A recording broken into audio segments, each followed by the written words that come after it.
Watch the Patriots on the road, and I'll say it again. I've said it all week long. I think this is the game where the Patriots lose. Usually in spots like this, when there's a look ahead next week to a divisional opponent on a short week, generally it's a fade spot. But the Bucs are a good team. They are off the bye. I can give you some of the numbers, which I've already done this week regarding Todd Bowles off a bye.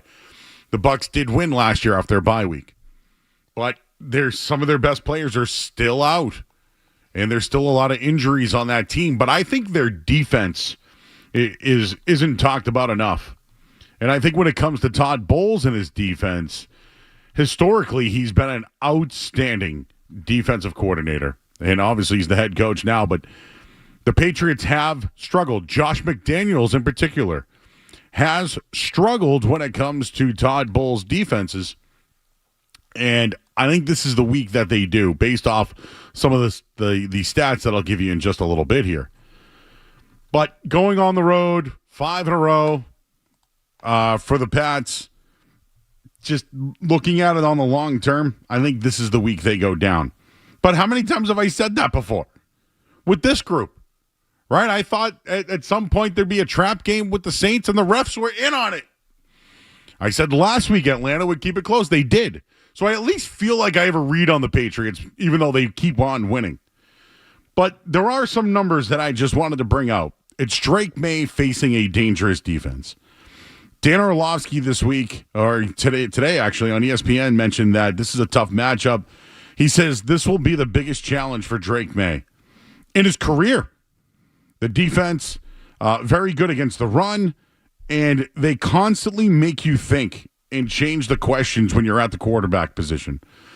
So he thinks that their coverage and their rotations that they do could be somewhat of an issue for Drake May and maybe be something that he hasn't seen yet. But Josh McDaniels also said today at the podium that this is a big one. They've circled this one as a big game for the Patriots. But when you look at the Pats, and people will blame their offensive line for the amount of sacks that Drake May's had over the last couple of weeks. It's 17 now in 3 games. Like, it's piling up. I mean, they've given up 34 sacks on the year. I can sit here and tell you it's not all the offensive line, although it hasn't been great. I do think he runs into a few sacks here and there. So is it something that at least he could get better at? Yes. Yes, he can. But I saw this earlier in the week, and I wanted to give you some sack numbers. But PFF, they had Jackson Dart as the only quarterback more responsible for his own sacks than Drake May this season. And looking at it, Drake May under pressure, this according again to PFF, he is third most in conversions. But when it comes to pressure sack percentage, he's got the third highest. When it comes to sacks taken, 34, it's the second most in the league. And sacks responsible, he's been responsible for 12 of the 34 sacks this year. That's ranked second in the league. He has the 8th highest percentage of pressure responsibility among quarterbacks. I know there's a lot of big words there, but it also means that the sacks that he's been taking, which we do need to be worried about, they're on him, not the offensive line. So I thought that was something to look at. And when you think about that Bucs defense, they will throw different looks and will give some challenges to Drake May. Here's a couple of other stats. In the Bucs' last 3 games, their defense has sacked the quarterback 15 times. That's not good for the Patriots and Drake May. Think about some of these quarterbacks here. 6 to the 49ers and Mac Jones. 4 of those were to the Lions and Jared Goff. 5 were to the Saints and Spencer Rattler. I know, take Goff out of it, but they're at least quarterbacks that tend to do a little bit more and could get sacked. Isn't that Drake May? In the Bucs' last 4 games, their defense has also forced 10 turnovers. 2 versus the Seahawks, 2 versus the 49ers, 2 versus the Lions, and then 4 versus the Saints. That defense got Spencer Rattler benched in New Orleans. So sacks, turnovers. What's the blueprint to distract the Patriots and distract Drake May? Sacks and turnovers. And here's the numbers when it comes down to Drake May. When he's sacked 2 or fewer times in a game, record's 5-3. If he threw an interception in 3 of 8 of those games and committed multiple turnovers in 1 of 8 games. So I'll give you those numbers again. There's percentages there. All I'm trying to tell you is the Bucs force turnovers. They force sacks. Those are the things that at least limit Drake May, and it should be somewhat of a concern this week. A couple other things I wanted to mention. I saw Mark Daniels write this one, and I wanted to give him credit for it because it's fairly interesting from Mass Live.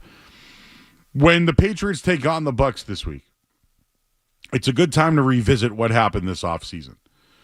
The Patriots, he's saying that the Patriots dodged a bullet when Chris Godwin rejected them in free agency. It led them to sign who? Stephon Diggs. I would have wanted Godwin. To be honest with you, I think Godwin would have been the safe signing, the guy with the upside, et cetera, et cetera. Drake May has been really good. And whatever usage they've had him in, bringing in Drake May has brought a swag to the program. There's no doubt about it. And if you look at these two teams in the offseason, et cetera, they signed their guy long-term.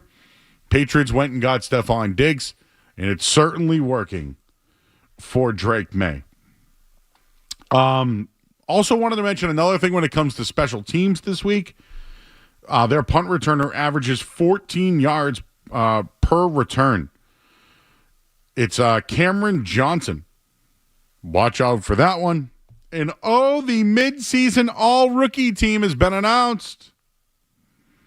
For the Patriots, Will Campbell was announced to the all-rookie team. He's a tackle. Another player that you'll see this week, 2 of them actually, from the Bucs. Emeka Egbuka, the wide receiver on the all-rookie team.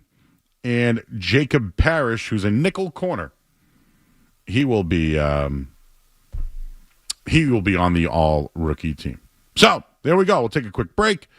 We'll line them up for you at 617-779-0985. A lot of numbers I threw there at you, but I thought it was really interesting because, I thought that when it came to Drake May this year, a lot of the sacks are on him.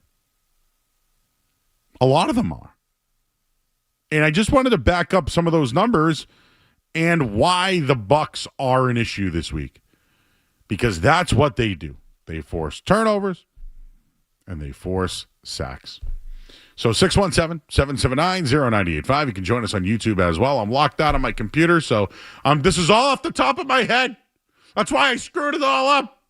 Joe Math, everybody. We'll take a quick break. I'm Joe Murray, 98.5 The Sports Hub. More Joe Murray coming up on the Sports Hub.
Bees tonight here on the Sports Hub.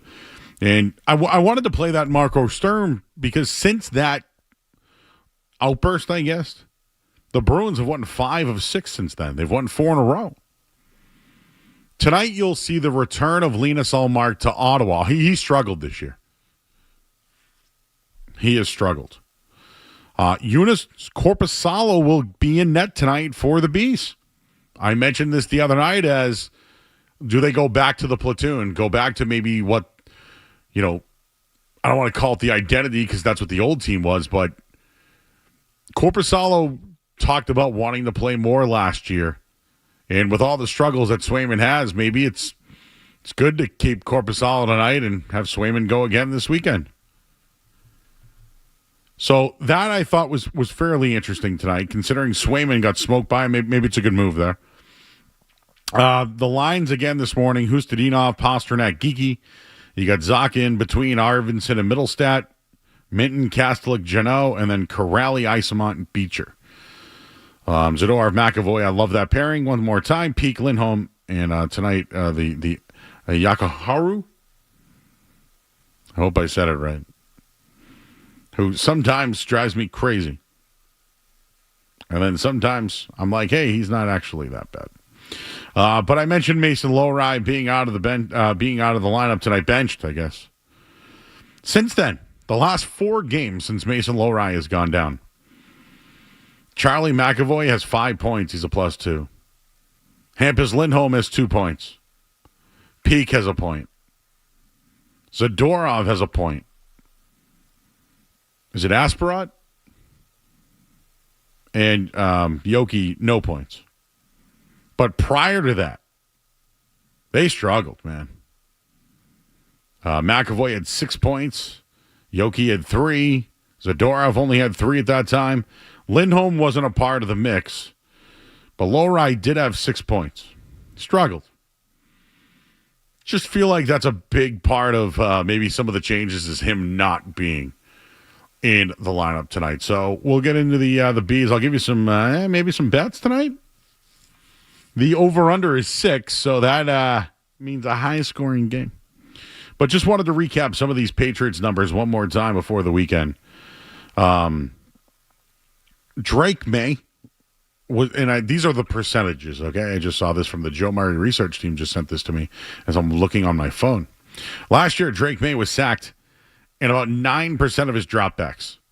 34 sacks and 372 dropbacks. This year, he's been sacked 11% of his dropbacks.